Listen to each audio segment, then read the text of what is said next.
Hello and welcome to In the Roud.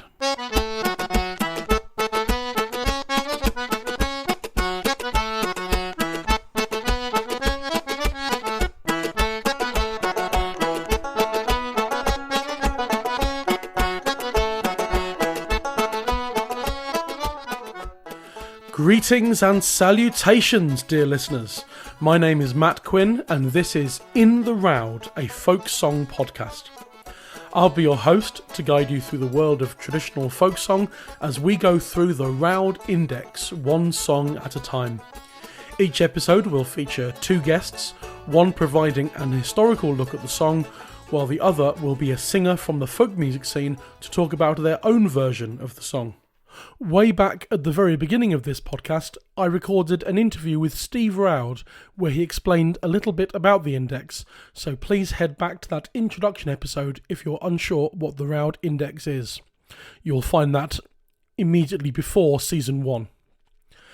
And here we are, now, at the end of Season 2. I know I said this at the end of Season 1, but I can't quite believe that we've made it here already. What a journey it's been. I hope you've enjoyed listening to it as much as I've enjoyed making it. But anyway, we're not finished just yet. We've got this week's song to get through. Roud 20, The False Knight on the Road. Later on, we'll hear from singer Barry Goodman, but for now, let's take a look at the history of the song with the creator of the Roud Index himself, Steve Roud. Well, hello, Steve Roud. Hello there. Hello. Again? Hello again. How are you doing? You all right? I'm all right. Yeah, I'm fine. Good stuff. Yes, it's been a while since we've... oh, no, it's not actually. It's been 3 weeks since we last heard from you on the subject of the Three Butchers. So this is your third and final appearance now in this season. We're at the last episode already of Season 2. Yep. Rather alarming. There's plenty more to come. So There's plenty more to come. Yeah. Yes, I did work out the other week, a few weeks ago, I put it on some social medias. I forgot to tell you, just to amuse you, that I think it was when I released the episode on the Demon Lover. So by the time I got to Roud 14, so 14 songs coupled with the 5 or 6 I'd already released on the Patreon meant that I had covered 0.00004% of the Roud Index, which I thought was quite amusing. Yeah. You know, it's a good start. Yeah, you got to start somewhere. 0.0004%. But yeah, so it's astonishing. Here we are at Roud 20 already, end of Season 2. And it's December, and it's Carol season in Sheffield and everywhere else, but also on the Patreon over here and in the Roud, and we're knee deep in traditional village carols, but not on the main Roud Index, Roud 20. The False Knight on the Road. We're back to knights again. Knights are very common in the child ballads, it seems. Yeah. Because we had you on at the beginning of this season for the Baffled Knight, and then we had the Elfin Knight. Yeah, we did. And now we've got the False Knight. Knights are very, I guess, for some of these old songs, knights were very popular lead characters in songs, I guess. Well, one of the things I say about this is I say that the child ballads are the costume dramas of the folk song world.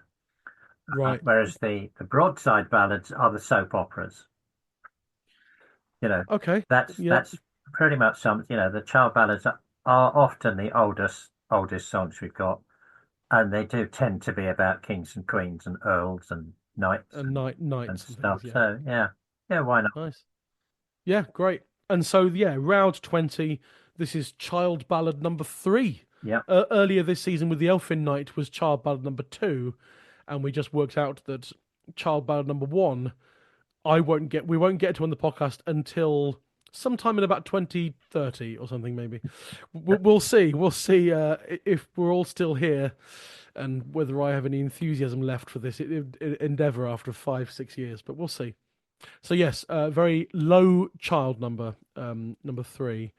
And we did a look on the index, the Roud Index, didn't we, as well? 112 entries in the Roud Index on this one. Yeah. Which is not huge, but it's not tiny, but it's not huge either. Yeah, it's not to be sneezed at, as it were, but it's certainly not up there with the major child. Because we know that I did look at it. I think Barbara Ann had close to 2,000, I Yeah, think. that's right. And Gypsy Daddy has hundreds. Sweet William and Fair Eleanor will also have hundreds. So there are some that are the big hitters, as it were. This is one of the more minor ones. And on the opposite end of the spectrum, in terms of entries in the index, this week's Patreon episode, which is the third episode in our Carols mini season, is the song See Seraphic Throngs, or See Seraphic Throngs Descending. And that's round number 23,658. So that's for this year, that's my highest round number, but it's only got 2 entries in the index. Yeah. So it's a wide thing there. But yes, and those two, I mean, if you want to know what those two are, sign up to Patreon, and then you can hear me and Vic Gammon discussing that one at length. But anyway, yeah, Child 3, Foss on the Road, and it's 112. That's quite respectable for considering how little there are of other songs. Yep. Yep. Where do we start then? What's the song about? Right. Well, it's I assume there's a knight and he's untrustworthy and he's on a road. yes, that's right. Well, yeah, he is definitely false, and he's definitely on the road, but he might not be a knight. Okay, all uh, right. Oh, is that why he's false? Because he's lying about the fact that he's a knight? Yeah, no, I don't. I think, well, possibly, but he Okay. is quite clearly the devil in disguise, or not in disguise. He is the arch enemy, right? And Okay. it's a very simple story. There's only 2 characters. It's the child, usually a child, on the way to school, meets the devil on the Yeah. road, and uh, they enter into a conversation, a dialogue. So it's a dialogue song. Um, the devil tries to trick the child. The child answers him um, in a sort of sassy way, and wins. So it's what's called a wit combat ballad. Oh yes, we've had mention of those Yeah. before. Uh, Because certainly we had. Was that to do with Elfin Knight well, and that's Scarborough right. Fair? Was that a wit ballad? Yeah.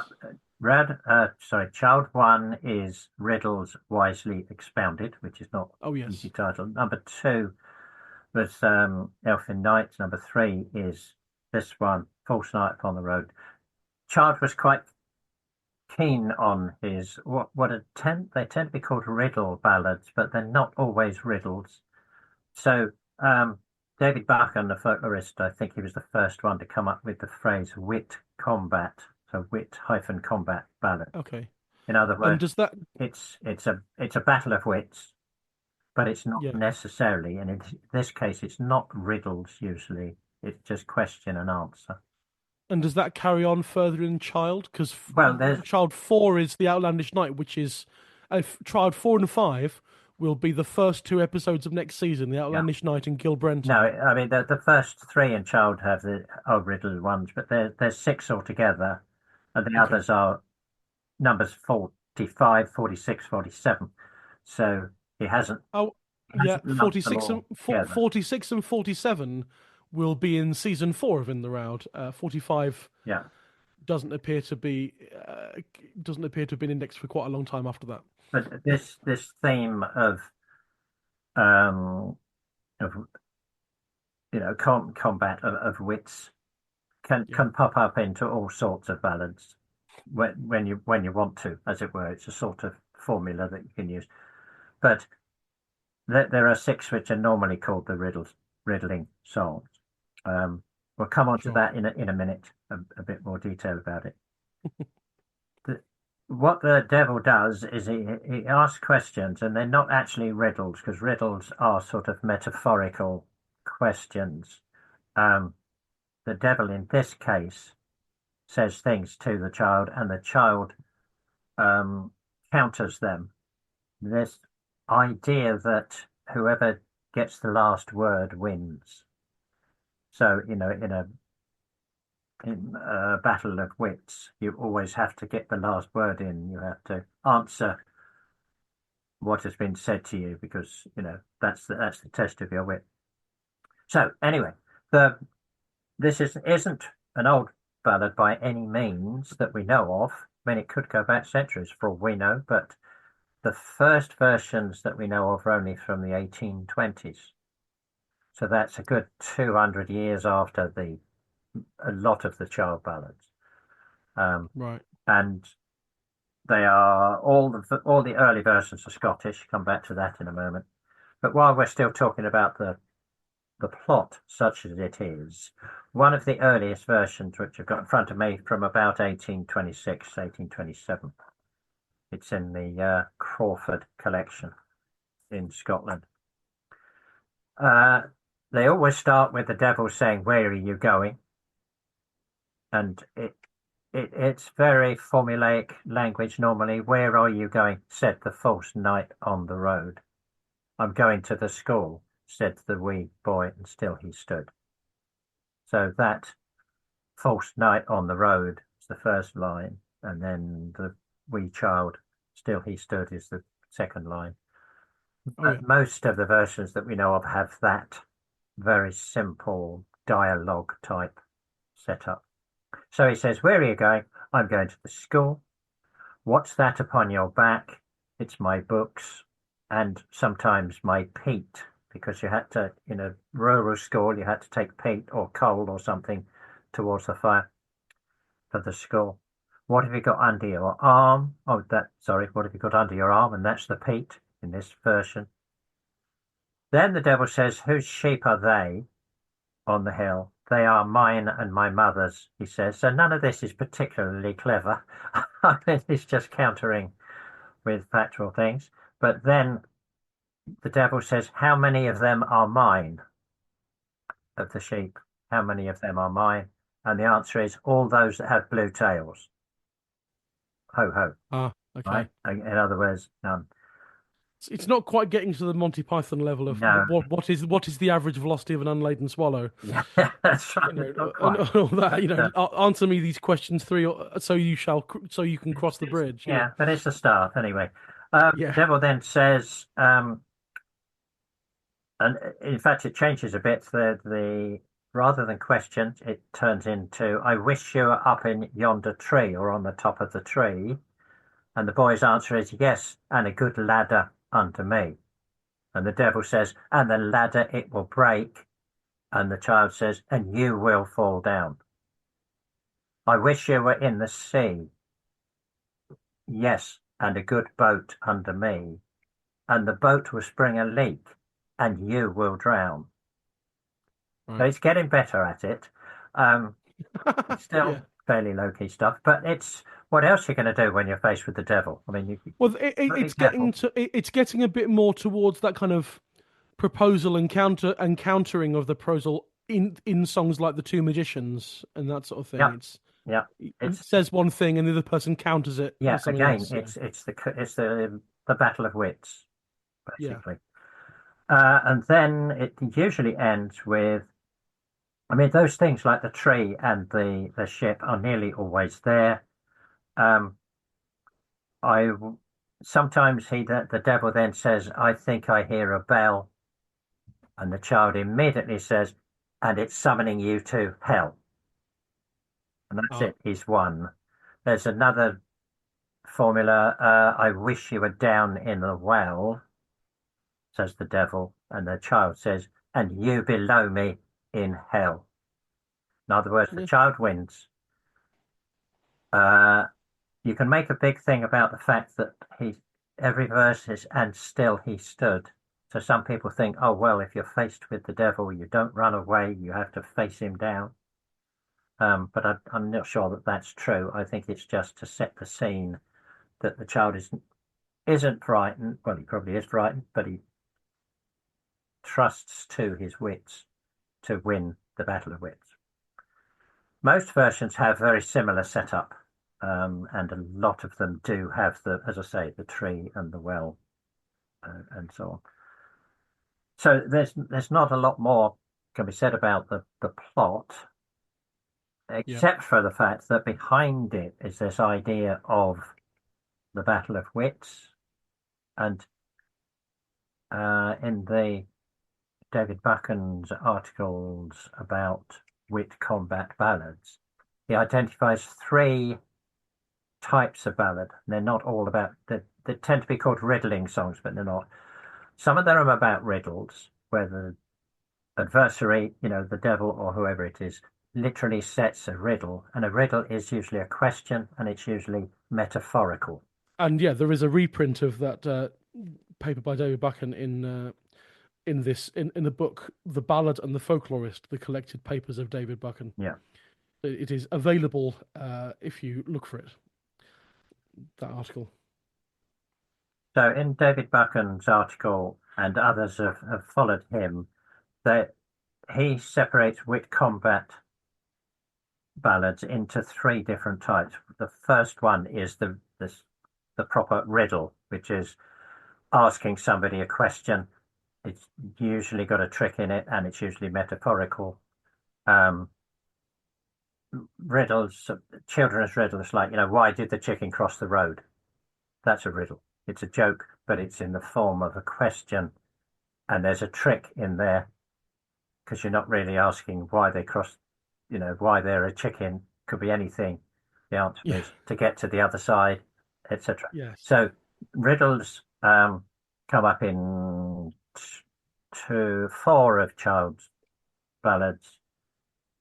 Riddles Wisely Expanded, Captain Wedderburn, Proud Lady Margaret, number 47, and King John and the Bishop. They actually do have riddles in them. But this one, False Night on the Road, are just clever answers. They're sassy answers. They're not riddles. Yeah. They really are just a combat of wits. And the I've forgotten what the third one is. Oh, the third one, of course, is tasks, impossible tasks.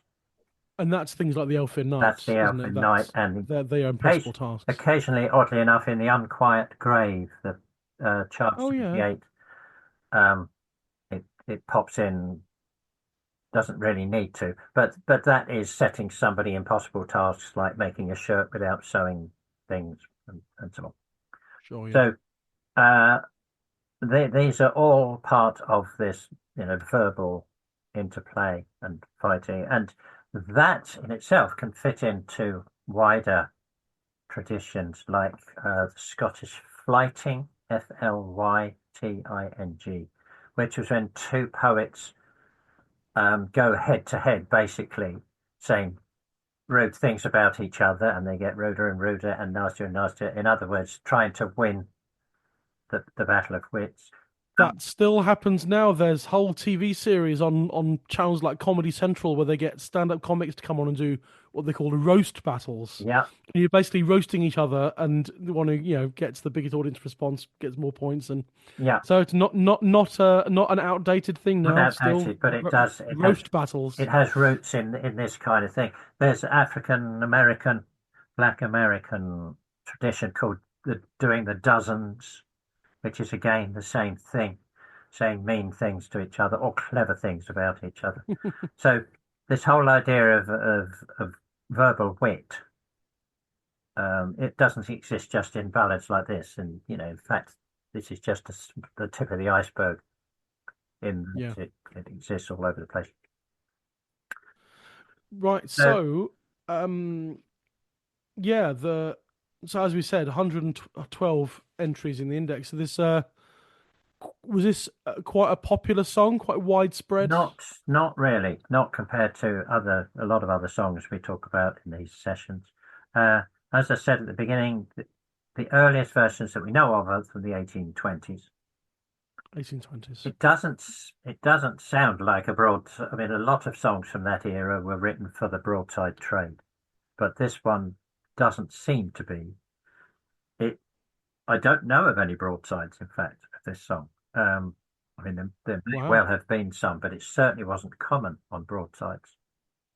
So we can't say that the broadsides influenced how popular it was or stabilized the text or anything like that. The kind of thing the subject matter sounds much older. The dialogue with the devil seems to go back centuries, but we don't know whether it does or not. It's odd that we haven't heard about it if it is older. Yeah. First versions are Scottish. I think there's three in Child, and they're all from one collection, Motherwell's collection from the 1820s. The one that I was just looking at from the Crawford collection, 1820s, and it remains much more popular in Scotland than in England. Oh, this is Motherwell, 1827, the book Minstrelsy, Ancient and Modern. That's right, yeah. My index has 28 versions from Scotland and only 4 from England. So it Wow. is, to all intents and purposes, it's a Scottish song. Bronson, who does the tune, collects the tunes versions for the child ballads, he has 10 versions. So that's not many at all. Often he can come up with dozens for a child ballad. Yeah. It's much more popular in the States than in Britain. 46 entries for USA, 21 for Canada. So Right. those Yeah. added together, that's 3-4 times what we find in Britain. Ireland has about 8 or 9.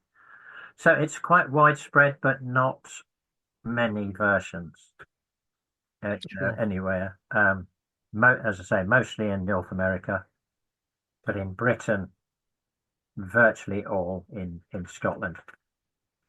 Right. As we say, which is where as far as we know, that's where it starts out. Yeah. So there's not much else we can say about that as um, how widely spread it is. There are some recordings which we'll talk about in a moment, but mostly the Scottish ones are in sort of manuscript collections from earlier on.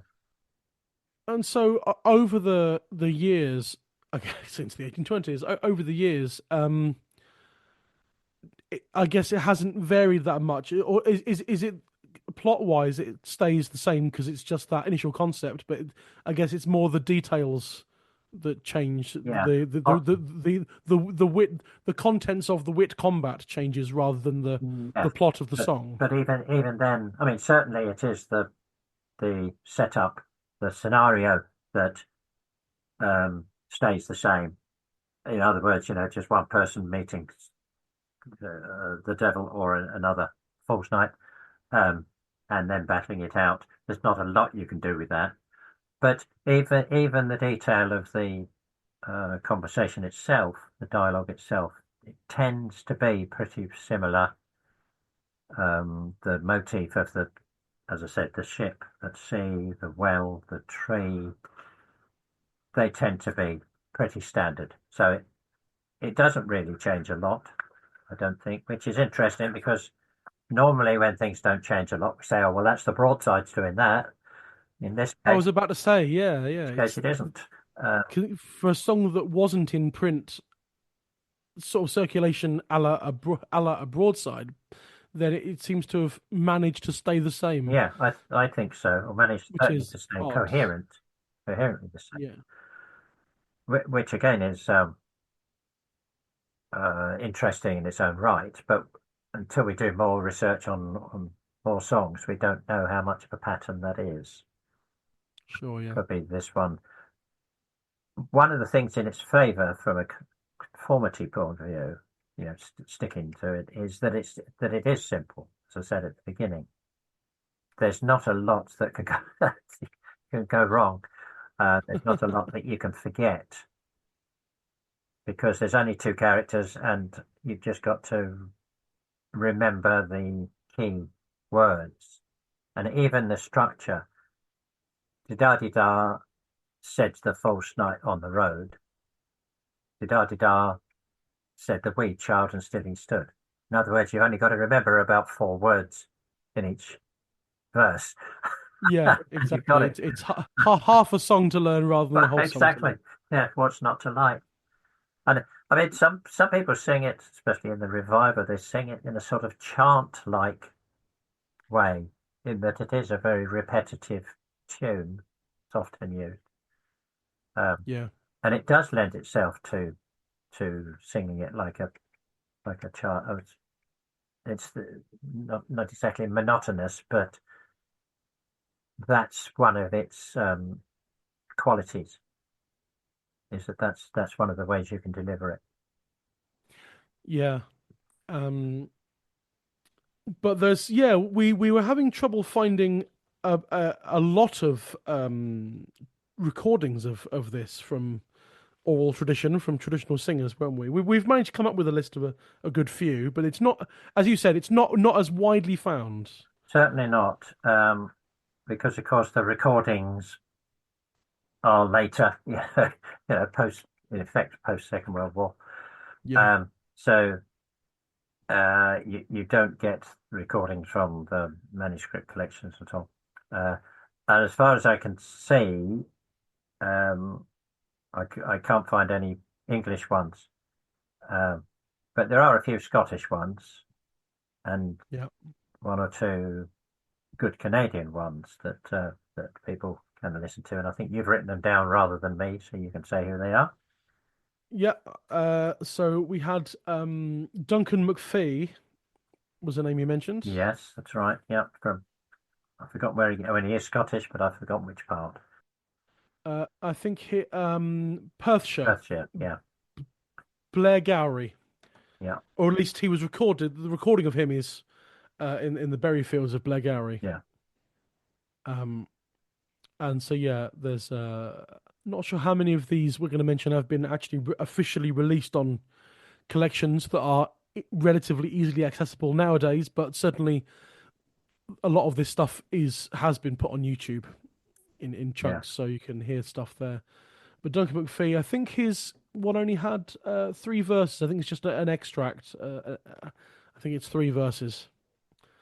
Duncan McPhee. You mentioned to me before we started recording Nellie McGregor, was that right? oh yes, yes, same part of the country, I think. There were other ones from this side of the pond as well. I know that we've got access to a recording of Frank Quinn. No relation, because Quinn's a phenomenally common Irish surname. But that's on the folk songs of Britain. Is it volume 4? I think it is. Yeah, And what are the words for his one? He's got four verses. What brings you here so late? Said not the night on the road. I go to meet my God, said the child as he stood. yeah, How will you go by land with a strong staff in my hand? How will you go by sea with a good boat under me? Methinks I hear a bell, and the child says, "I, and it's ringing you to hell." So that's quite good. yeah, Um, Bella Higgins was there's two recordings of Bella Higgins. I found Bella Higgins of Blair Gowrie again. yes, Because there's a recording of Bella singing it, which I think is only about 50 seconds long. It must be a short. I think it's only four verses, I think, and that has the well in it as well. If I had you at the well, said the false knight on the road, and you into hell, said the wee boy, and still he stood. But yeah, Bella Higgins, and there was an excellent recording of Bella Higgins and Andrew Stewart singing together, which I think might still be the same version of the song. yeah. Where is that recorded? I've forgotten that one.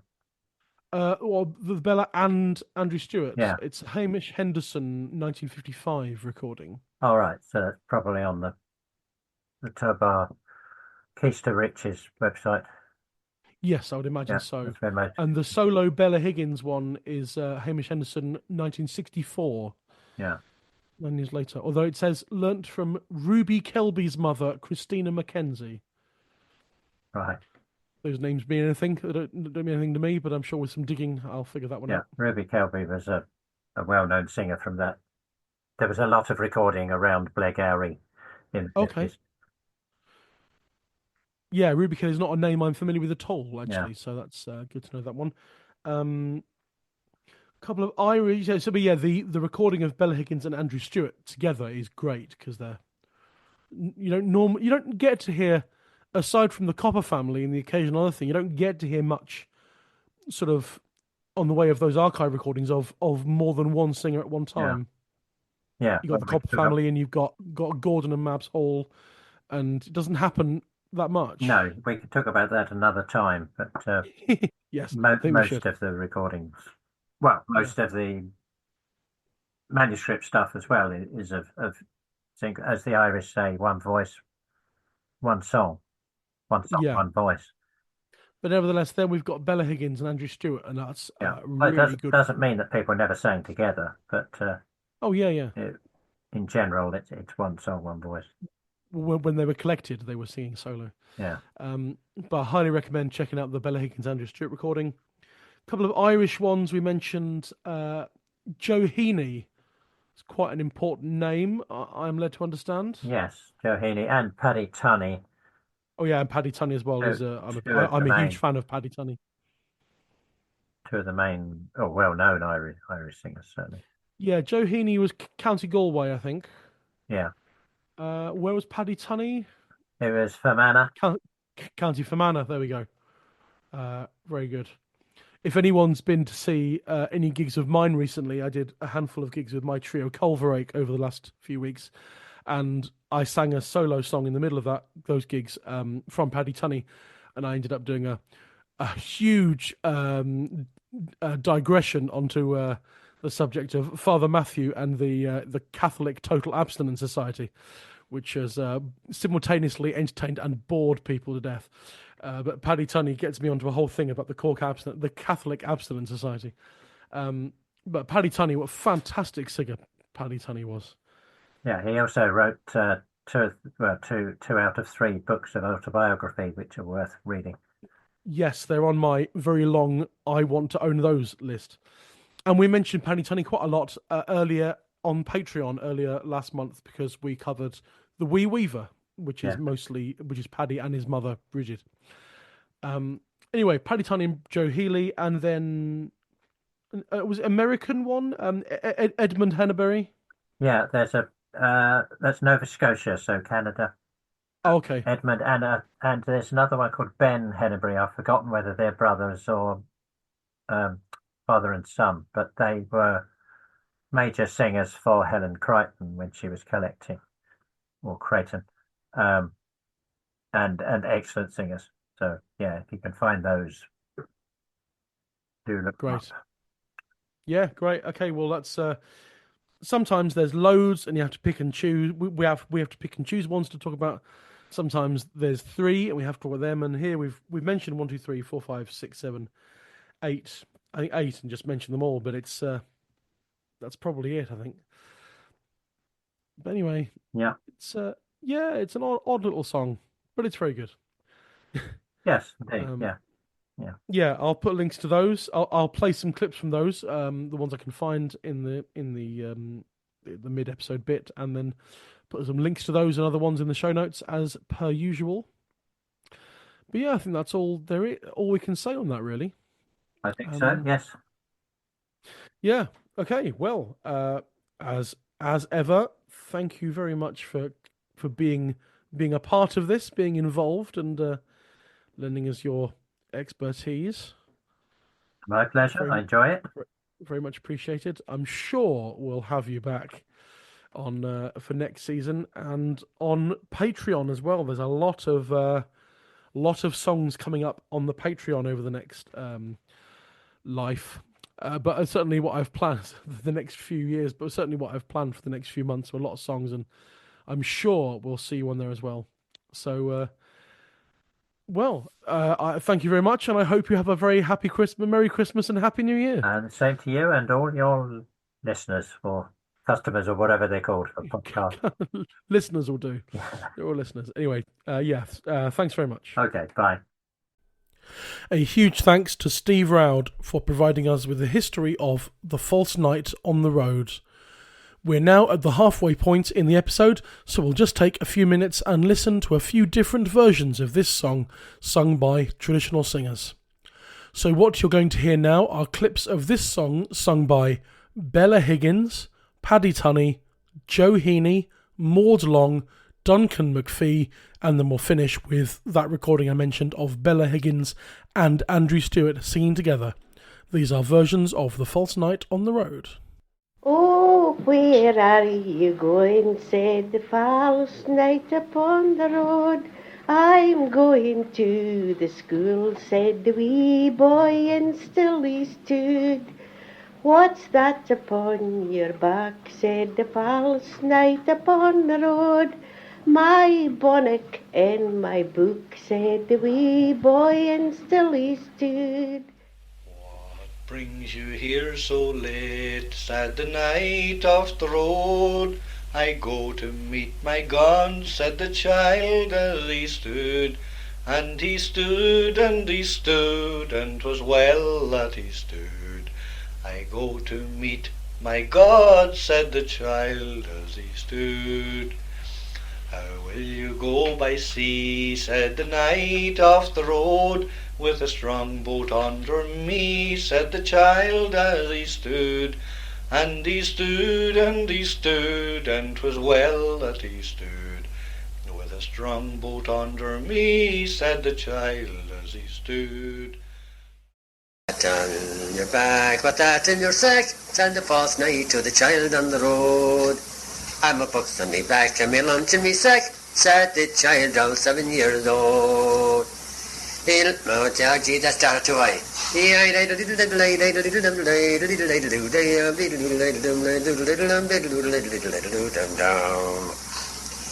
What's that in your back? What's that in your sack? Said the false knight to the child on the road. I'm a box on me back and me lunch in me sack, said the child all 7 years old.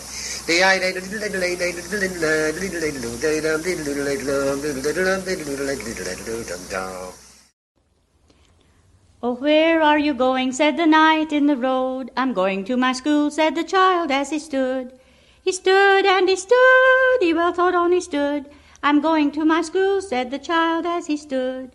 Oh, what do you study there, said the knight in the road. We learn the word of God, said the child as he stood.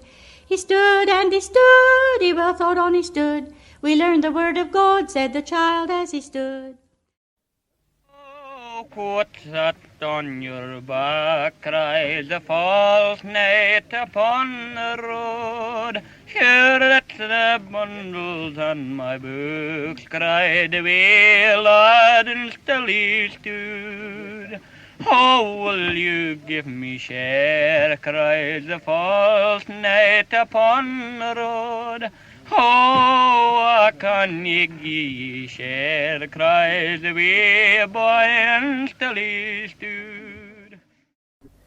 Oh, where are you going, said the false knight upon the road. I'm going to the squirrel, said the wee boy, and still he stood. What's that upon your back, said the false knight upon the road. My bonnet and my book, says the wee boy, and still he stood. Oh, will you give me share, says the false knight upon the road. Oh, that's the deal of bet, says the wee boy, and still he stood. And I'll put links to those tracks in the show notes. On to the second half of this episode. I spoke with singer Barry Goodman to discuss his history with folk music and his version of The False Knight on the Road. Well, hello and welcome to In the Roud, Barry Goodman. Hello. Hello, Matt. Nice to see you again. It's been a long time. It has. We normally, it's just at summer folk festivals usually, isn't it? That's when we normally meet up unless you're touring near to me. That's right. I think it must have been Sidmouth then, Yep. First week of August, I think. Yeah, that was, blimey, because we're recording this on 16th of December, so it's, half a year. Half a year. And the website's out for next year's Sidmouth already. There we go, yes, indeed. And actually, this year's is normally just Sidmouth, but this year we've seen each other twice, because I was down in St Albans back in April, was it? March, April? Yes, we did. Yes, we met then for New Routes. Yeah, the New Routes competition, the excellent competition. I don't know if it's not been mentioned yet on the podcast. Yes, it has. It has. Lizzie Hardingham. Lizzie mentioned it. That's right. So, if you listeners cast their minds back to the Lizzie Hardingham episode on season 1, the New Routes competition in St Albans is a fantastic organisation run by Alison McFarlane. Yeah. I was emailing Alison McMorland this morning, so I have to make sure I got the right surname there, the right Alison Mook. And yeah, it's a competition for. It's not even a competition really. It's a chance for young performers, under 24s. Is that right? 25. Yep. 25. Yeah, under 25s to perform in front of an audience and get some gigs out of it. There's usually people in the audience who book gigs, and of course some feedback from judges, at least two of whom usually are professional musicians on the scene, and one of them was you this and year. one of them was me this time, because I said with Lizzie I did perform at the New Roots competition twice in my youth. Once with Doan Mehmet and once by yourself. That's right, Doan Mehmet. That must have been the duo. That must have been in about 2007, and me solo was in. I was 24 because it was the last year I was eligible to do it. So that must have been in about 2013, maybe 2014 at the latest. And then, yeah, lovely, very honour to 10 years later be asked back to be one of the judges. Great to have you with us. It was a lot of fun. It was a good day. And of course, you are the MC for the proceedings. Indeed, I am. And so, yeah, we had a great time. It was lovely. So I've seen more of you this year than usual. This is our third encounter out. Normally one, but three this time. So yeah, how are you? That's my next question, as usual. Well, I'm very well, thanks, Matt. Keeping busy, doing all sorts of bits and pieces here, a bit of calling here and there, because that's one of the things that I do, and some performing. Talks. I do talks with my wife Jill. Some people will know that listen to the podcast. Talks on English customs largely, with songs. So we now do three talks. One of which is the first one was called Good Morning Lords and Ladies, which is a chronological look at weird English customs from May Day to May Day with everything in between. And the second one called Traditional Treasures, which is a more of a geographical one, taking us around the country.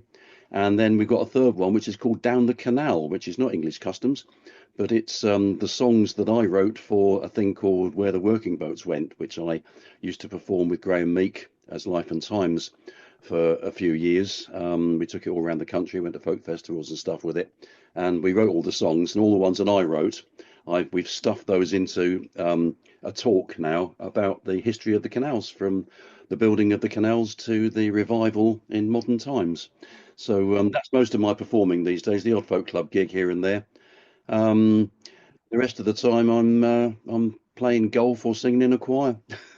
Well, not a bad life. Good to know about those talks here. There may be room to utilise you on the Patreon side of In the Roud at some point with because that's where we do bonus episodes on things, and mostly it's extra songs from further on in the Roud Index, but there's the occasional episode on other aspects of folk songs. So that would be nice. And other things. So you never know, that might be a thing. Right. So we are here, as listeners have heard from this episode, we're here to talk about Roud 20, the final episode of this season. Roud 20, The False Night on the Road. Child ballad number 3 out of 305. But before we get on to the song itself, this is your first appearance on the show, so give us a bit of Barry Goodman history. What's your sort of musical upbringing, if there was one, and your relationship and history with folk music? Did you discover folk music? Did folk music discover you? What's the story, Barry Goodman?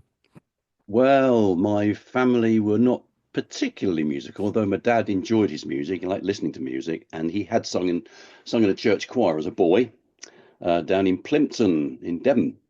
And we moved house from Guildford to Sutton in Surrey when I was about 10, and my mum decided that I needed some friends nearby, so she enrolled me in the church choir. Which was probably the best thing she ever did for me, because I had a fabulous experience there. It was a wonderful church choir with a brilliant choir master who not only rehearsed us for the Sunday service and all the other things that we were doing, but also taught us how to read music, taught us how to to be musical. It was about musicality rather than just going through the hymns and the chants and stuff. And he used to do some really complicated stuff, and it was a really great experience to do that. So I was reading music and I was singing music from the age of 10, or sort of semi-professionally, if you like, because it was a church choir, so it was twice a week on Sundays, plus weddings, funerals, and anything else that went. And that went right through till I went to college, teacher training college in Bognor Regis in Sussex, not very far from your home, Matt, in Brighton. And at Bognor, I'd been playing in a sort of a rock band, the usual sort of teenage covers band that everybody was in those days. Oh, I had my own phase of that myself. When I was at school. And I had a guitar. It was a really awful guitar. It was a dreadful acoustic guitar, and I didn't really play it in the band. I was the singer. But I picked up a few bits and pieces with it, and I took this along to college with me. And on the day that we arrived at college, I had this guitar propped up in my room, and another chap from up the corridor, a fellow called Steve Rackstraw, came in to say hello, saw the guitar, and said, "Oh, that's nice." Picked it up and played it in a way that I'd never heard it played. And I said, "Hey, you can, he said, "Oh yeah, I play guitar." He said, "I go along to folk clubs." He said, "But I can't sing. I play guitar, but I don't sing." And I said, "Well, actually I sing, but I don't really play guitar too much."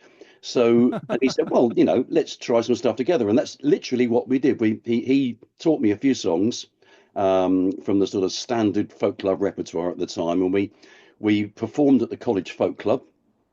And within not a very long time, we were running the college folk club, and I bought myself a guitar, a new guitar, and he taught me how to play it better than I could play it before, and we became a two-guitar duo. And then he bought a banjo. Yes, I know, but it was okay. And we performed together for the 4 years we were at college, including going to clubs, playing at events, social events, and of course doing the folk club every week, which meant we had to build a repertoire. You had to work quite. If you're running a club and you're the front person, as many people listening to this podcast will know, you have to learn your songs pretty quickly. I remember reading about the Watersons, and when they were running their club in Hull, saying that every week they had to learn a couple of new songs, and it just built their repertoire so fast. And it was the same with me. So we went right through 4 years with that. That was brilliant. We were a duo called Mead, MEAD, Mead. Largely right. Because there was a very nice pub just down the road from the college, and a road called Mead Lane, and it just seemed to be an appropriate name. About halfway through college, we realised that we were getting some gigs, and we could get gigs elsewhere, but we didn't have any publicity. So we very cheekily got in touch with Merrydown, the cider makers, who also made mead, told them what we did, and said, "Would you like to sponsor us by letting us do some publicity with your name on it?" And by golly, they did. And we finished up with a little four-page publicity booklet with all about us on it, and the name of the band on the front, Mead, and then a bit on the back about Merrydown Mead, which I'm sure did us no good whatsoever, but it was quite nice to have it all the same. So that was college. Then left college, went to Luton to teach. Went to a teachers' centre folk evening in Luton at the wonderful teachers' centre there that they had in those days, and sang a couple of songs. Sat down, and a bloke came up behind me and said, "Excuse me," he said, I'm starting a folk club in Luton, but I'm not an MC. I'd like somebody to front it, and you could probably do that, listening to what you just did." So naturally, I said, "Yeah, that'd be fine." And Jill and I went along. Jill, my wife, and I went along. And I started doing sort of fronting it, and within 6 months we were running the club, and we ran the club from 1974 to 1981 at the Gaiety Bar in the Cock Public House in Park Street in Luton, and we had fabulous guests then. That's where I first met Jez Lowe and Pete Coe, John Kirkpatrick. There were loads of people that we booked in those days, and we were just wonderful performers. And we run a folk festival as well, a Luton Folk Festival. And I'm pretty sure your dad was there on one occasion at least. Highly Possibly likely, highly likely. possibly playing with Flowers and Frolics, but I'm not sure. And so that was the folk club thing. We did that, and again, I was fronting it. So again, my repertoire was building and building and building. Joined a Morris team, joined Redbourne Stoke Morris from Ampthill, learned to play the melodeon very badly. Then went to a series of workshops run by Roger Watson at Sidmouth Folk Festival back 1981, a week-long series in which I learnt, in which I heard and picked up more stuff. Well, no, I was going to say learn. I didn't really learn. In which he instilled more stuff than I've actually been able to learn and do properly in the years since. I mean, there was so much stuff in my head after I left that thing, and that made me sit down and play the melodeon and really work at it and try and play it better. And I'm still working on it, but it did improve. Well, I must admit, yeah, for me, like, I mean, obviously my dad plays melodeon, and so I do as well. But so I learnt a bit from dad, but he didn't really teach me. He just gave me a melodeon and said, "Here you go, sort it out yourself." But things like those week-long and the non-week-long ones, like the one-off masterclass and stuff, the workshops you get at folk festivals on instruments are so invaluable to people learning instruments that they're really amazing. So yes, they are. They well, like I said, it's all buzzing around, isn't it? You watch something like that and you listen to what people have got to say, and you don't learn it there. You don't. It's not something that sort of comes through that teaching. It's kind of, it's all in the head, it's all in the brain, and you kind of go back to playing and you think, yeah, I could do that, I could do this with it. Here's something that I've just seen, I could try that, and then you make it your own. Yeah, you're sort of exposed. You're sort of exposed to new ideas, and then it's your turn to go away. And the two 90-minute melodeon master classes with Tony Hall were some of the most informative, some of the most baffling and informative melodeon workshops I've ever attended, because that's Tony Hall for you. A great role model, Tony, I have to say. Fabulous, absolutely, fabulous player, and of course plays Honer boxes like you do. Indeed. Yeah. That was melodeon. Starting with melodeon, left the folk club in '81 because daughter was growing up and I had a job that was a little way away, so it was difficult to keep that thing running. It was a Sunday night club as well, which meant Monday morning was always a bit tricky. And it was shortly after that Graham Meek, who had been playing at the folk club as a solo performer and in a duo called Midas, got in touch with me and said, look, I've got this project. I'm thinking about writing some songs about Bedfordshire, because there don't seem to be any songs about Bedfordshire, except there were a lot of songs collected in Bedfordshire, but most of them come from somewhere else. And there's a lot of industry and a lot of characters and a lot of things that have happened in Bedfordshire that deserve songs. So he said, I've got this idea of doing this project. Would you like to be part of it? So I joined him, another guy called Greg Lindsay, who was a mate of mine and also a Graham's, a flute player. The three of us got together, formed Life and Times, made an album called Straw, Plat and Bone Lace, which we recorded on Fellside with Paul Adams, and started doing the clubs. And we did quite well, actually. We used to go out a lot. We were young then. We could go out 4 or 5 times a week and do floor spots and this, that, and the other. And it didn't damage us too much at the time. It may have done subsequently, but not at the time. We did quite well with Straw, Plat and Bone Lace. In fact, we got a bit of money from one of the local folk dance clubs to help us along with it, and we paid them back within about 6 months, and we sold every copy of that album. In fact, we finished up selling every copy of it, and Paul Adams decided to put it on cassette tape so we could have some more versions of it, to sell. And then we made another one called Shropshire Iron, which was based on the coal industry, not the coal industry, the iron industry in Coalbrookdale, which is also a very good set of songs, I think, which all written by Graham. Unfortunately, that one came out just at the time when albums, LPs were starting to fade into the background, and CDs were coming up, and we didn't sell an awful lot of those. In fact, I've still got 1 or 2 in the loft if anybody's interested. And also Greg left us around about that time as well, so we finished up being a duo. But we took that one around a bit as well, and then years went by. We kept on working together, the two of us. By this time we also had a Ceilidh band, which Graham was part of, and a band called Time of Your Life, which we ran through. I mean, it's kind of finished now, but I think we played our last gig about 18 months ago, something like that. So it's been Right, quite wow. a long-standing thing. Started calling with that band, and then calling at Ceilidh's and doing festivals and stuff as well as a caller. Graham and I made a couple more albums, and we did this Where the Working Boats Went show, which had an album attached to it as well. And that took us right through to where Graham and I decided that we'd probably been together for long enough. It was 37 years, which I usually say is longer than most life sentences, and certainly longer than a lot of marriages these days. We amiably split, and I started doing these talks with Jill, and here we are with the False Night on the Road. Indeed. Yes, it's amazing because I mean, aside from the New Roots competition and seeing work, I've really only known you throughout the years as a Ceilidh caller. Because I think that's predominantly how our working lives have crossed. It is for me being in dance bands playing at folk festivals, and the Ceilidh series that you run, and you doing the calling work or the organising work, and so that's.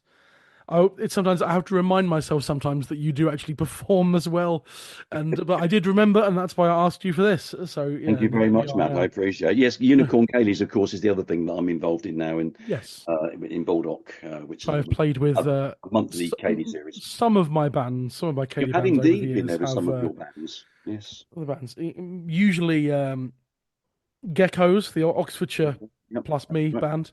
When we do, as I was chatting with Andy Turner a few weeks ago, we do sort of one gig a year at most sometimes, and then the one we did a New Year's Eve one for you, so that meant that was two years gigs in one. Yes.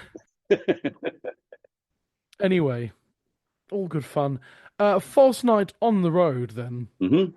Do you have a particular? Are you able to pinpoint? Not necessarily the version that you sing now and the version that you provided for us here, but are you able to pinpoint sort of when this song first entered your consciousness, when you were first aware of this song? I'm fairly sure that it would have been either Tim Hart and Maddie Pryor, Summer Solstice. Oh, right, okay. Which is the tune that I sing, or near enough the tune that I sing, or Steel Eye Span, Pleased to See the King, which both came out the same year. The tune is different on the Steel Eye Span one. It's the one with Martin Carthy leading it. It's the tune that sounds a bit like the Morris tune, The Rose Tree. That's right. And but it would be one of those two. I would have thought would be the first time I came across this particular song, any version of it. Right. But actually, those two albums came out in the same year. It did, 71. So you at least were able to say it's 1971. Yes. Not done. Yes. Very good. I mean, which is really, Matt, just a year, if that, after I actually got into folk music, discovered folk music.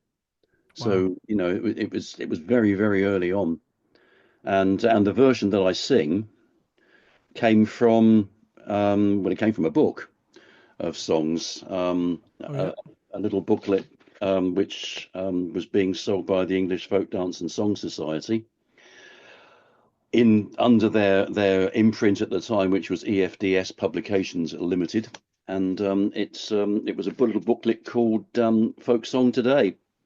And this was number 3 in the book, not obviously number 3 in Child as well, but I don't think that quite counts. That's number 3 in the book. Merely a coincidence, probably. Yes, and I learned it. I think I learned it pretty early on. I must have bought this book in the early 70s, I would think. I might still have been at college, or it might have been just after we left, but it certainly wouldn't have been much later than about 75 that I bought this book. And found this song and started performing it with guitar. So it's usually I sing it with a guitar accompaniment, and Yeah, I've been doing it for years, really, because I must have used it at the folk club in Luton as one of my regular repertoire of songs there. And I've sung it since at folk clubs and so on when I've been doing gigs. So yeah, it's a song that I've known for a long time. Oh, it was quite interesting listening to Steve in his part of the podcast Oh yeah. talking about the family of songs that this comes from, and whether it's riddles or whether it's was it a wit? All the wit combat ballads. Wit combat, Yeah, right? very Yes, fascinating stuff. Yeah. which I suspect this is. In fact, this one probably more than other versions of the False Night on the Road is more of a wit combat, because I don't think there is a riddle in it. It's Yeah, it's literally question and answer. Yeah, that's right. Yeah. what's that? What you doing with that? Whose are those? Can I have some? No. Right. Okay. Fair enough. Oh gosh, there's the bell. Yeah, So, exactly. time to go in. Yeah,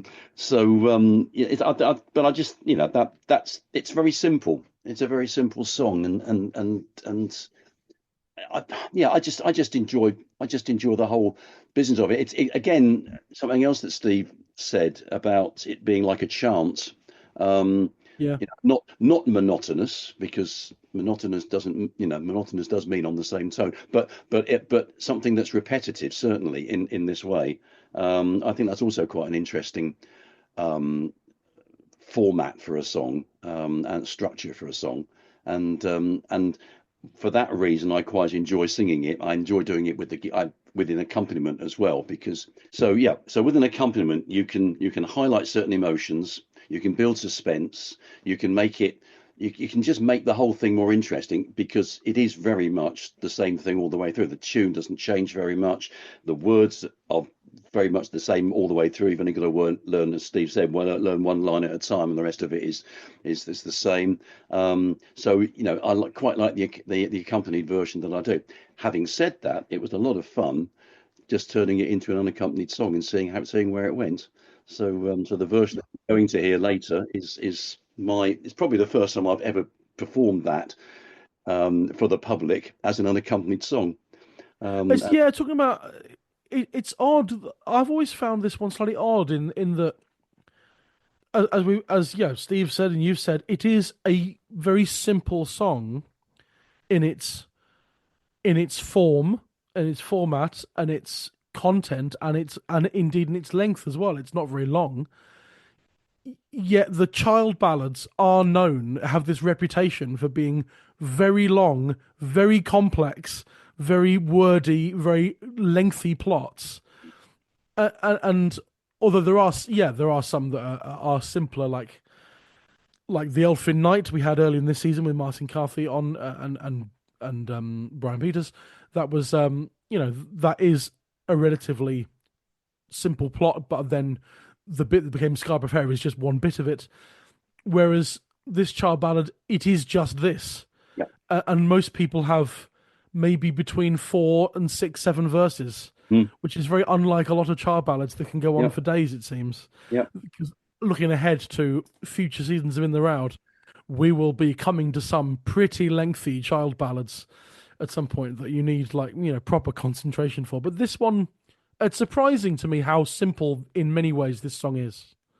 Does your not that I haven't listened to your version, I have listened to your version because I'm using it in the podcast, but my memory's failing me on that. Yep. Does your version mention God? Yes. Okay. It does. Second verse. Yep. Am I right? Yeah, I'm sort of very briefly attempting to, in my mind, scroll back through as many folk songs as I can think of in general, and you get songs that mention the devil and sort of the gates of hell or all that sort of stuff, but there isn't really much in the way of proper religion in folk songs. No. But here you've got a character that is very much I'm going to meet my God.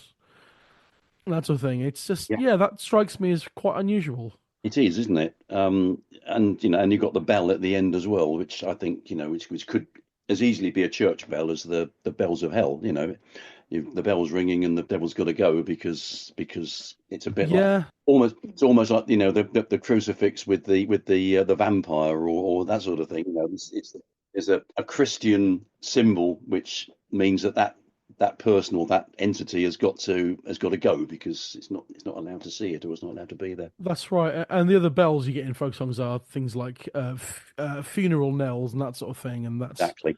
Yeah. and so Yeah. there might be something there. But yeah, first not yeah, I've heard this song a lot of times over the years, but it as with the songs I've covered on the podcast, a lot of them I only really properly look into when I'm prepping these episodes, and that's when I sort of really take notice of some of the detail in some of these songs.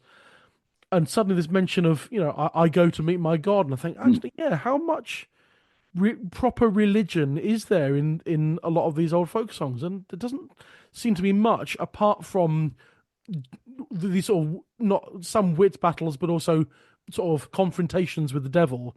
You get if religion at all, you get that sort of thing rather than anything to do with God and saviors and the Lord and the Savior and all that sort of religion side of things.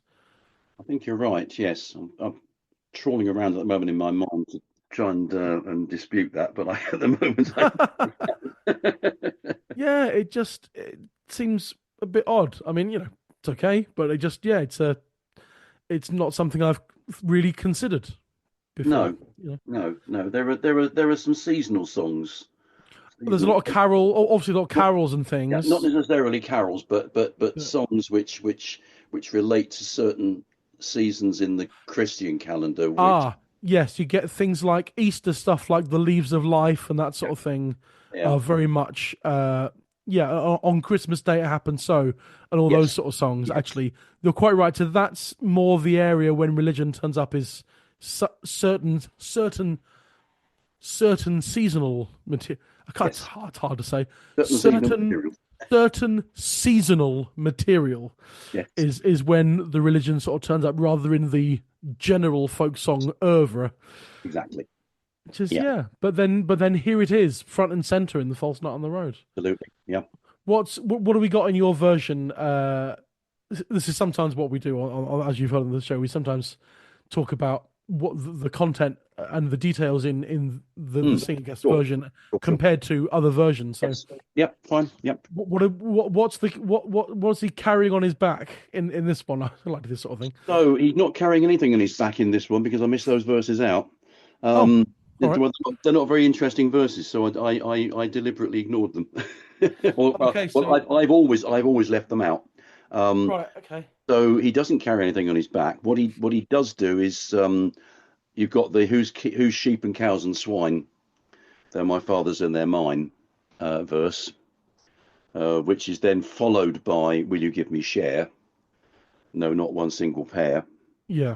Then you've got the go by sea and go by land verses, and then the last, then it ends. Oh, I wish that you were dead, or lying asleep in bed, and then I think I hear our bell, and it's ringing you to hell. Okay. So it's pretty short actually.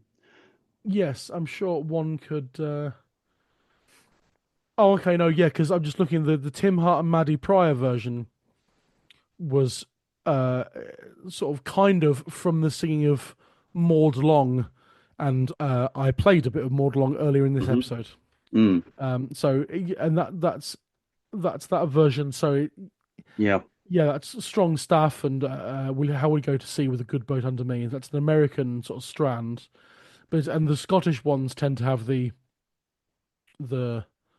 books. I think they're carrying the books. A lot of Scottish ones are things like the Bella Higgins one. What's that upon your back? My bonnock and my books.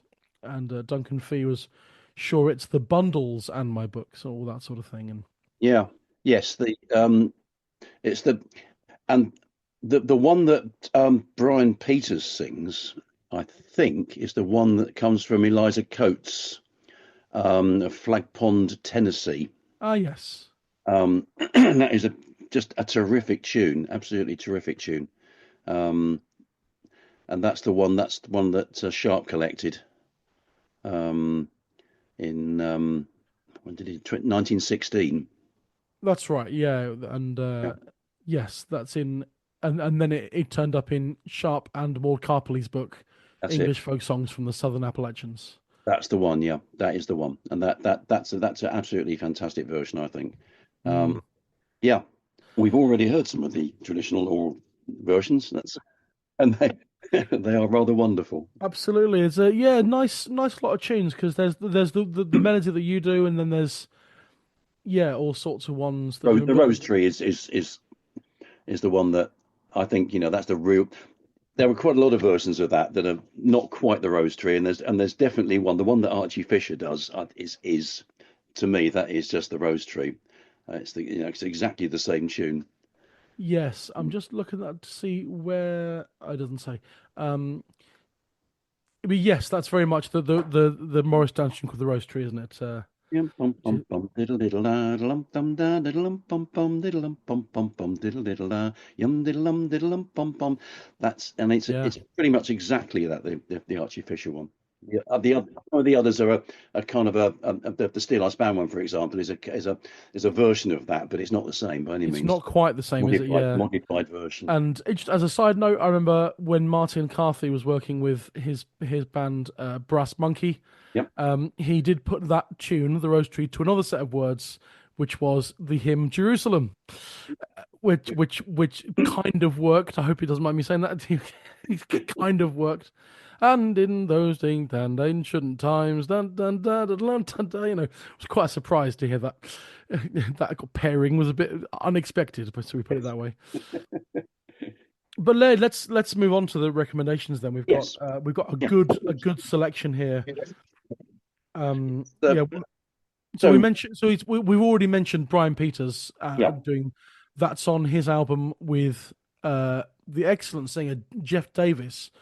And that's the album Sharp's Appalachian Harvest from 2013, and that's deliberately songs that Sharp collected in the Appalachians. So that's the whole point of that. Highly recommend that one.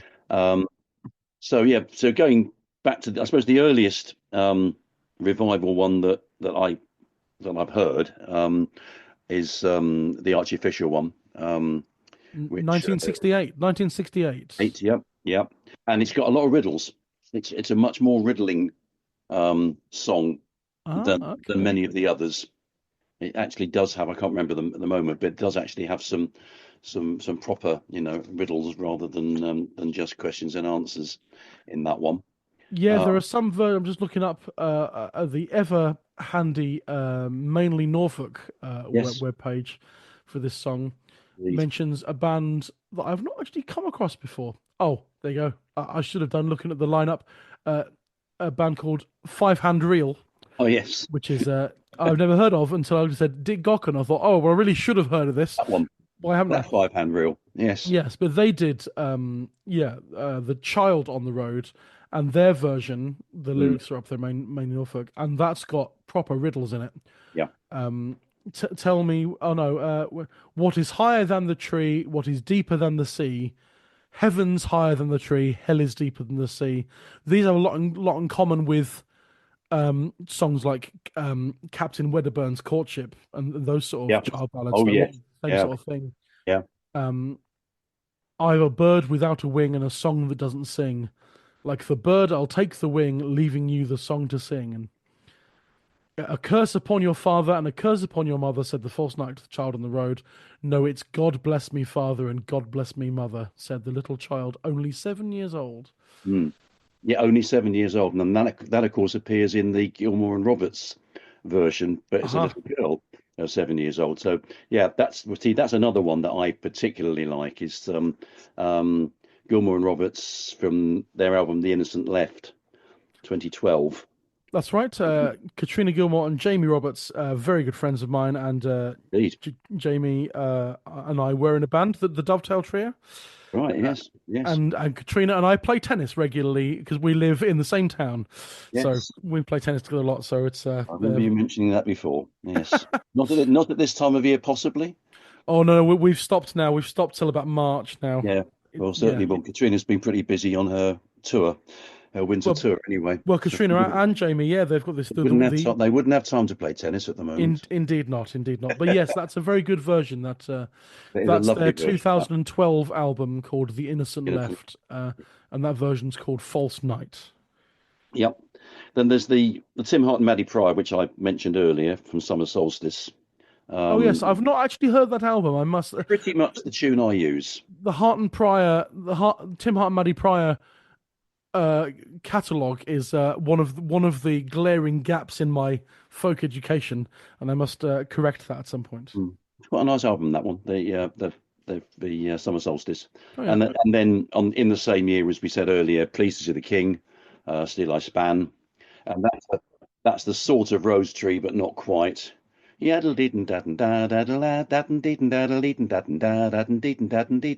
sort of thing. It's not quite the rose tree, but it's that kind of tune.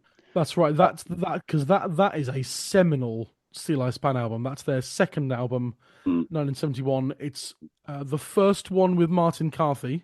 Yep. I think out of the two he did, and it's Maddie Pryor, Martin Carthy, Tim Hart, Ashley Hutchins, Peter Knight. I mean, that's quite an extraordinary five-piece band.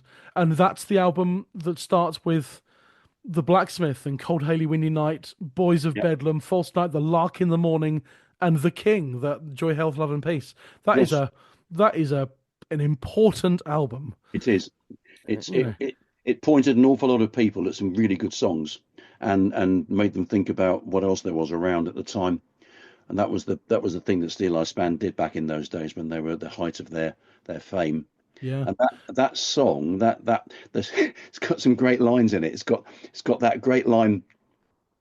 Flung your dog a stone, says the false knight on the road. I wish it was a bone, says the wee boy, and still he stood. So I think it's quite a remarkable pair of lines. That is very good, and actually, yes. Yeah. And also, there is another performance of Still I Span doing it with. So it's on the CD one of the CD re-releases of Pleased to See the King. It is. Which is the 2006 CD reissue has a bonus disc which has their 1970 which has their October 1970 Folk on One BBC radio session. There's 7 tracks there, including the Wee Weaver, which we covered on Patreon a few weeks ago with Nancy Kerr. But it also includes False Night on the Road, and that's a live one. And then there is also a live one with Monk's March as a tune, as a coda, and Maddie Pryor singing 3 verses on her own. That's a live recording from the Winter Gardens in Bournemouth in 1978, which is on Still I's album Live at Last, and it's also included on that big Martin Carthy anthology called The Carthy Chronicles. It's anyway, yeah. There's you sometimes get bogged down with there's a live recording on this CD and a different live recording on that bonus disc, and which one's which. But I think I've got the right way around there. Good. Yeah. So that's Still I Span and Tim Hart and Maddie Pryor. Oyster Band did a fabulous version on their album the Oxford Girl and Other Stories in 2008. Oh yes, because that's kind of a lot of, at the time, 2008, new recordings of songs from their 30-year back catalogue. That's right, reimagined, reorchestrated in a sense, largely acoustic. That's right. And I think a fabulous album.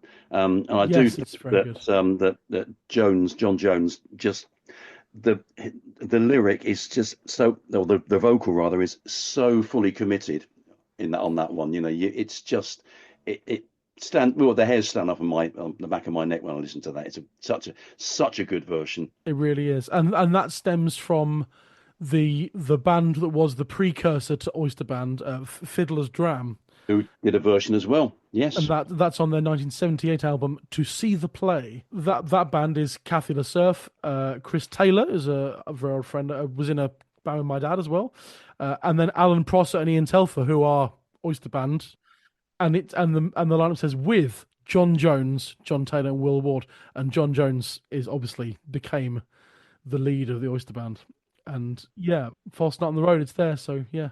And Fiddler's Dram at that time performed at the Luton Folk Club when we were running it, and came and stayed at our house.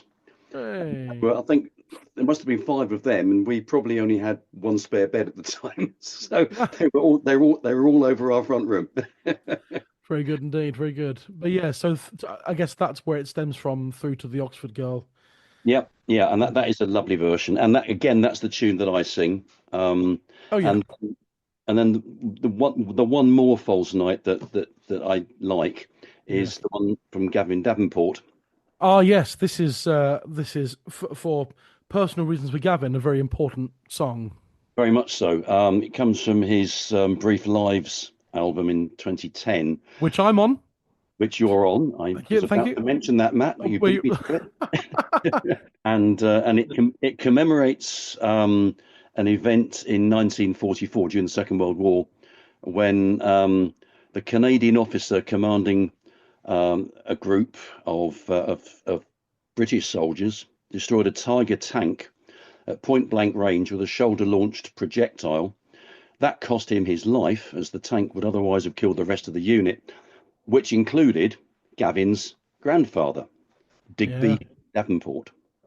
And so he's reinterpreted the False Night song, so that he keeps the structure of the song, but he includes that story in it. And I think it's a fabulous. Again, it's another hairs on the back of the neck job. That one. It's a really, really wonderful version of False Night. And why not? Why not bring it up to date? It's important that these songs are not lost, but also that they have some sort of bearing on today and your memories of today and things that have happened. So I think it's a great song, and it's really good. Great version. So we got all of those. I also discovered, just flicking through a few of my books here, Folk Songs of the Upper Thames. Oh yeah, Alfred Williams. The first song that is written out in that book is a song called "The Night." Oh, okay. And that's about as far as it goes. All right. It's a riddle song. It's a riddle song, but there's almost nothing to it. There is a night. He comes to a gate. He knocks loud. He knocks late. There's a chorus which goes, bow down, sweetheart, and a bonny lass, and all things shall go well. If thou canst not answer me 3 times 3, in 10,000 pieces I'll tear thee. And then there are two lots of well, there's the usual riddles and answers, as in Elfin Night and so on. Yeah. Then the last 2 lines are, then he clapped his wings and aloud did cry, and a flame of fire he flew away. Oh, so it's the same story, but without all the still he stoods and where do you go, blah blah blah. That's interesting. So it's just a set of it's what is louder than a horn, what is sharper than a thorn, what is whiter than the milk. There's those sorts of riddles which are answered. Sure, yeah. It's song number 1 in Folk Songs of the Upper Thames, Alfred Williams, and it was sung by Thomas Smart of Broad Blunsdon in Wiltshire. Very good, very good. There you go. And actually, just going back to my comment earlier about this being a remarkably short ballad, considering it's a child ballad. I'm looking at the sleeve notes for the Oyster Band's album, The Oxford Girl and Other Stories, when they did it there, and their sleeve notes. There's a whole paragraph about the William Motherwell's minstrelsy, ancient and modern, but it does have the sentence, ballads don't all have 85 verses, though few are quite as condensed as this. And so there you go. That sums it up quite neatly. Well there. said, I say. Well said. Yeah. I'll just mention one version, which is not that easy to find. I got it in a charity shop in Sheffield. The highly recommend to everyone the Oxfam shop in Broomhill in Sheffield is can be very, very fruitful. And there's I did manage to find in there the debut LP album 1972, back in the 70s again, of Pete and Chris Coe. Pete Coe, who I only saw a couple of weeks ago in Sheffield, and Chris Coe, sadly, so no longer with us. They were they did a handful of duo LPs, And this is the first one, 1972, Open the Door and Let Us In. And it's called The False Night on the Road. That's an LP on the Trailer label. And they said that's a Cheshire version of the song. That's all as far as they said. Oh, they said, enter devil armed with riddles to win the child's soul. Child guesses riddles, exit defeated devil. Sums it up quite well as well. I wonder who wrote that sleeve note. Yes, I reckon, yes. But yeah, always, whether it's 1972 LPs or whether it's, album he made in the last 5 years, Pete Coe and Chris Coe as well, are always worth listening to. Absolutely. And checking out because they are and were, phenomenal. So there we go. Yeah, and actually, I will just shout out one more because I don't think we should ever leave her out. If there's an example of Peggy Seeger did it as well on her and Ewan McCall's album Blood and Roses Volume 1, which I haven't got a copy of. I must rectify that as well. 1979, and yeah, she sang that there. And any song sung by Peggy Seeger is worth listening to. Yes, absolutely. Anyway, that's a good long list there. Got Tim Hart, Maddie Pryor, Archie Fisher, Brian Peters, Gilmore Roberts, Gavin Davenport, Pete and Chris Coe, Oyster Band, Steel Ice Band, Martin Carthy, and Peggy Seeger. Oh, and Five Hand Reel and Fiddler's Dram and whoever else we just said. So I will put links to as many of those that I can find in the show notes. Great. Well, I think, we'll draw that to a close there. Indeed. Thanks very much, Matt. Well, thank you for agreeing, first of all, and for doing this, and for being the final guest of the current season. That's Roud 20 songs covered. Not even 0.05% of the Roud Index. It's a long way to go. But yes, it's. I'll keep listening. I'm thoroughly enjoyed the podcast up to now that I've heard, Matt, and I think you're doing an absolutely splendid job. It's a really interesting way of getting to grips with some of these songs, and haven't got to listen to every one, but it's just really interesting to hear what people have got to say about them, and the people that you've chosen to do the academic side of it are so well versed and so good at explaining what's going on in those songs, and it's really interesting. So thank you very much for taking the trouble to do all this. It's been marvelous. It is my pleasure. I mean, as I've said before, if I do this for 40 years, I won't have even covered 5% of the Roud Index, but I'm deliberately doing the format of the podcast is we're deliberately going through each song in quite in-depth ways. And I think I could get through a lot more of the index quicker if I wasn't going as far in depth, but I'd rather do less songs but more sort of more in depth than lot more songs but not quite as researched and things. So we'll in 40 years time we'll have to find someone to do the next 40 years. We'll see how it goes. We'll see.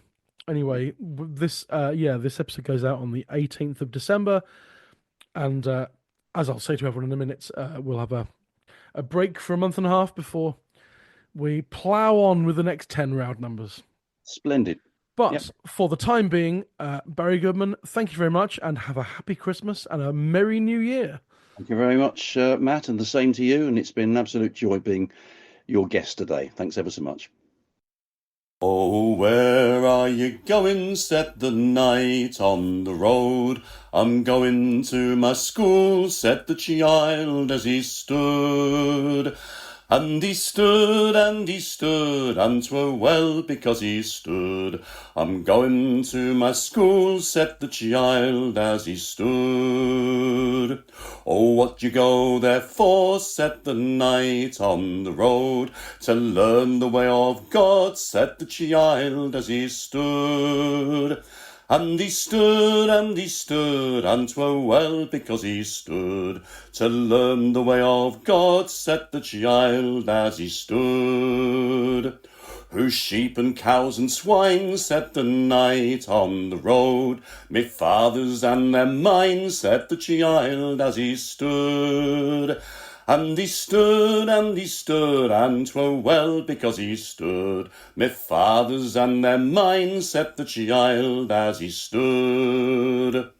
Oh, will you give me share, said the knight on the road. No, not one single pair, said the child as he stood. And he stood, and he stood, and 'twere well because he stood. No, not one single pair, said the child as he stood.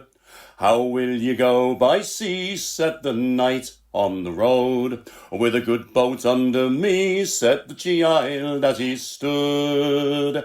And he stood, and he stood, and 'twere well because he stood. With a good boat under me, said the child as he stood. How will you go by land, said the knight on the road. With a good staff in me hand, said the child as he stood. And he stood, and he stood, and 'twere well because he stood. With a good staff in my hand, said the child as he stood.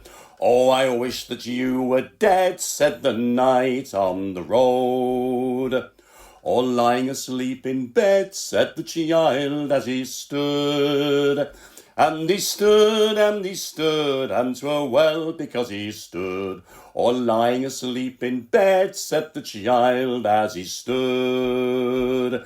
Methinks I hear a bell, said the knight on the road. And it's ringing you to hell, said the child as he stood.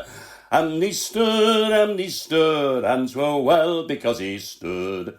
It's ringing you to hell, said the child as he stood. That was Barry Goodman singing The Night on the Road. And that brings us to the end of this episode and indeed the season. What did you think? What are your thoughts on the song? I'd love to hear from you. If you'd like to get in touch, feel free to drop me an email at intheroud@singyonder.co.uk or visit the podcast on various social media platforms. We're around on Facebook, X, formerly Twitter, Instagram and Blue Sky. Just search for In the Roud, a folk song podcast. And if you're enjoying the podcast, I'd very much appreciate it if you would just take a minute or so, even less than that, a few seconds, and give the podcast a little rating and review on wherever you get your podcasts from. That really helps the podcast to reach a wider audience. And if you'd like to support the podcast in a financial manner, you can. In the Roud now has a Patreon. Huzzah and thrice huzzah. Just go to patreon.com/intheroud and for either a £5 or £10 per month subscription in support of the podcast, you will receive weekly bonus episodes, mainly focusing on other songs from much further on in the Roud Index, but also episodes on other areas of folk song, including collectors and singers. So far, we've had a Singer's Choice mini-season with Nancy Kerr, a collector spotlight episode on the life and work of Sabin Baring-Gould with guest Martin Graeber, and now we're coming up to the end of a mini-season devoted to the traditional and local carols. We've had episodes on While Shepherds Watch Their Flocks by Night, Star of Bethlehem, and See Seraphic Throngs, all with the help of guests Ian Russell, Seb Stone, and Vic Gammon. This week, Ian Russell is back to take us through the history of the song, the South Yorkshire carol Portugal, which is Roud 22,278. Hear all this and more at patreon.com/intheroud. Also, Christmas is almost here, and now so is a range of In the Roud merchandise. Why not treat yourself and others to some of our own brand stickers, mugs, tea towels, t-shirts and hoodies? Simply go to merch.singyonder.co.uk and follow the menu link to In the Roud. I'll put that link in the show notes as well. I just want to say one big final thank you to everyone who has been involved across this season of the podcast. I couldn't have done it without them. On the history side, we've had Steve Roud, Brian Peters, Laurie Watson, Steve Gardam and Vic Gammon. And on the singer guests side, we've had Vic Gammon, Martin Carthy, Amanda McLean, Emily Portman, Andy Turner, Jess Arrowsmith, John Looms, James Patterson, John Bowden and Vic Shepherd, and Barry Goodman. That's it for Season 2. We'll be taking a break now for Christmas and New Year, and I reckon that Season 3 should be ready to start airing sometime around early February. Until then, that's it from me. Stay safe, be well, have a very happy Christmas and a Merry New Year, and I'll see you next year in the Roud.